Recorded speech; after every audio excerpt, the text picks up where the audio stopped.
आज संविधान की ऊपर चर्चा करने के लिए आपने मुझे मौका दिया।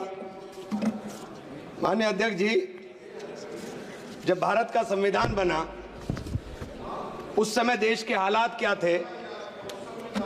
आर्थिक हालात उस समय ये थे कि हम घरेलू सकल उत्पाद का जीडीपी केवल 2.7 लाख करोड़ यानी 794 रुपए प्रति व्यक्ति था।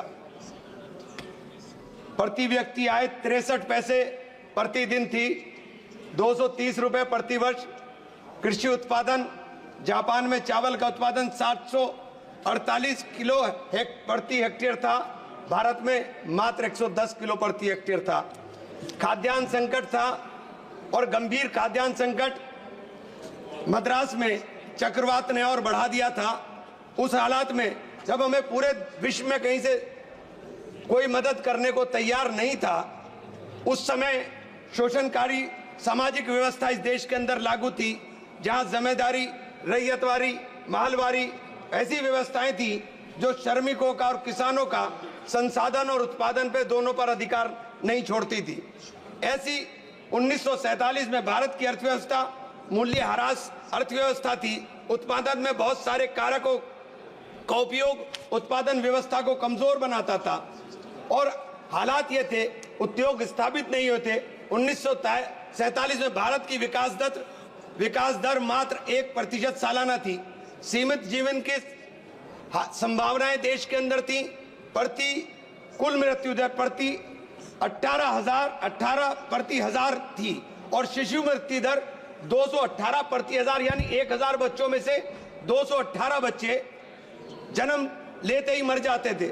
न्यूनतम श्रम मूल्य था। मान्यवर, मैं ये बातें आपको इसलिए याद दिला रहा हूं और देश का विभाजन हो रहा था, चारों तरफ नफरत का माहौल था, लेकिन उस वक्त भी अहिंसा की बात, प्रेम की बात और भारत के धर्मनिरपेक्ष स्वरूप की बात करने का काम संविधान सभा में हो रहा था। ये बातें मैं इसलिए याद दिला रहा हूं कि 70 साल में हमने क्या किया। मैं आप जो यहाँ खड़े हो, ये पंडित जवाहरलाल नेहरू की नीतियां थी कि हम देश को यहाँ लेकर के आए। पंडित जवाहरलाल नेहरू की नीतियां थी कि देश के अंदर इतने संसाधनों का विकास हुआ। ये बातें मैंने आपको इसलिए बताई कि बार बार कहा जाता है कि उनका योगदान क्या था।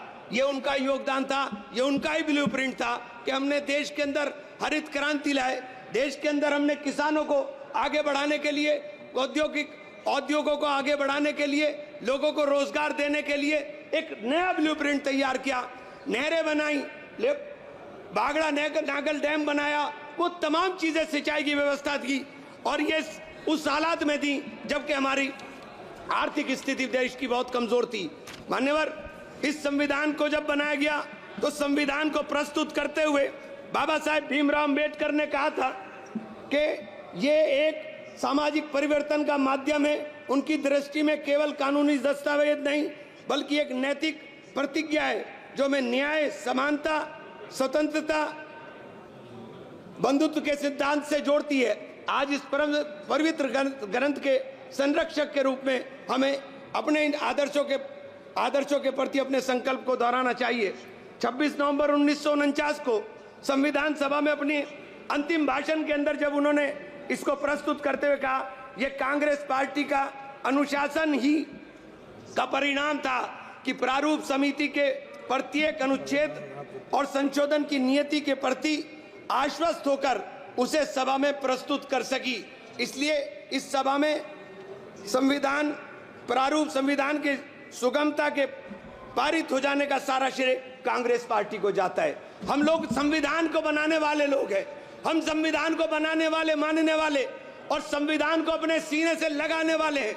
किसी के लिए एक किताब हो सकती है, लेकिन हमारे लिए तो एक पवित्र ग्रंथ है। इसी ग्रंथ के माध्यम से हमें देश के अंदर बराबरी का अधिकार मिला। मान्यवर, 2 मिनट। इसी ग्रंथ के माध्यम से हमें अधिकार मिला। आज हमारे अधिकारों के ऊपर कुठाराघात हो रहा है। वक्फ के नाम पे हमारी संपत्ति छीनने की साजिश की जा रही है। आज हमें पूरे तरीके से जगदम्बिका पाल साहब ने हमारे माननीय नहीं, अभी बैठो, सुनो, सुनना भी रखो। वक्फ के नाम के ऊपर हमारी प्रॉपर्टी छीनने की साजिश की जा रही है।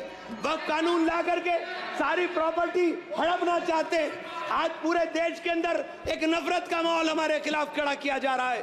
संभल की घटना हो या बहराइच की घटना हो, आज देश में मुसलमान की स्थिति हो गई कि घर में रहेगा तो दंगाई मारेंगे और बाहर निकलेगा तो पुलिस मारेगी। साथ मैं आपसे कहना चाहता हूँ, बस बहराइच में यही हुआ, संभल में यही हुआ, आज सीधे गोली मारी जाती है। हमारी जान की कीमत आज समझने को कोई तैयार नहीं। मैं आपसे कहना चाहता हूं मान्यवर कि आज जिस प्रकार से इन तमाम संवैधानिक संस्थाओं का दुरुपयोग हो रहा है, एक सबसे बड़ा उदाहरण मनोज परमार नाम का आदमी जो कारोबारी था, उसके बच्चों ने राहुल जी को उनकी यात्रा के अंदर भारत जोड़ो यात्रा में गुल्लक दी। उसके घर पर ईडी की रेड हुई, उसने सुसाइड किया, अपनी पत्नी के साथ सुसाइड किया और सुसाइड नोट में लिखा कि ईडी के अधिकारी ने उसके कंधे पर पैर रखकर कहा कि तुम भाजपा ज्वाइन कर लो, प्लीज तुम भाजपा ज्वाइन कर लो। मैं कंक्लूड कर रहा हूं सर, तुम भाजपा ज्वाइन कर लो, तुम्हारी जान बच जाएगी।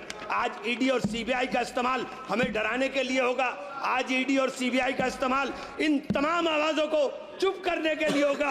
ये संविधान के इस पावन मौके पर जब हम संविधान के पर चर्चा कर रहे हैं तो हम इस संविधान की चर्चा में कहना चाहता हूं कि संविधान, मान्यवर माइक बंद हो गया, एक मिनट कंक्लूड, एक मिनट करो बात करो। मैं आपसे कहना चाहता हूं कि हम संविधान को अगर अंगीकार करने की बात कर रहे हैं, हम देश के अंदर अगर संविधान के रक्षक के रूप में ये पूरा का पूरा सदन क्रॉस द पार्टीज खड़ा हुआ है, तो मैं आपसे कहना चाहता